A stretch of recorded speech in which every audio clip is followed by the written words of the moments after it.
Donald Trump planning to formally unveil his child care plan tonight with his daughter Ivanka. Some of his proposals include tax deductions for working parents, the same deductions for at-home parents, incentives for employers to provide child care and guaranteed maternity leave. Here now is Sabrina Schaefer of the Independent Women's Forum, Marianne Marsh, Dewey Square Group Principal. Thanks to both of you for joining us. Sabrina, let me start with you. You know, anytime we look at programs like this, the first criticism is always, how are you going to pay for it? Do you think he addresses that at all? I mean, they talk about it being tax neutral, revenue neutral. I mean, it's one of those things that's tough to quantify ahead of time because you say, oh, the economy is going to grow as a result or more people will be working. What do you think about that in this case? Right, of course, the devil's always in the details, but I do think that this is a step in the right direction. I think it's good that the Republican Party is not ceding this issue that is really a bipartisan issue to Democrats. I think it's great that Donald Trump has started to open up the conversation. I think that there's some good and some not so good in this plan. I like the idea of giving individual families more control over their own resources so they can make decisions that suit their family's needs, whether it's a daycare facility or a family friend or a relative or a stay-at-home parent. All of this is very good. We don't want to be biasing people's decisions based on public policy. So I think it's a definite step in the right direction. Yeah.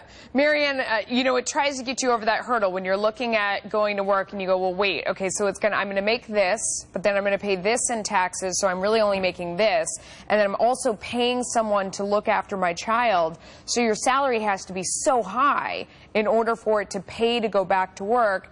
Is it interesting that Republicans are addressing this? Well, they have to. And let me explain why in this election with Donald Trump right now.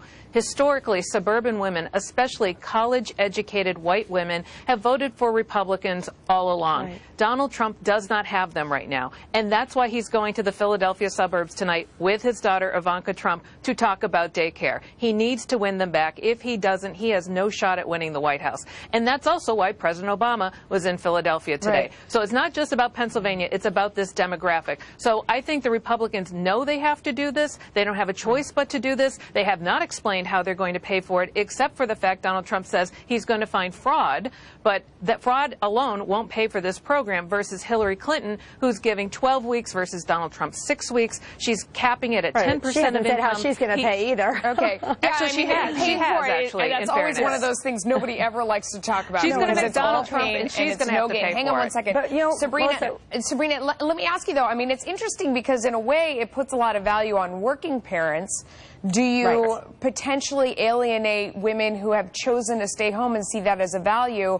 And then here you have the Republican on the right saying we want to make it easier for women to get out of the house and go to work.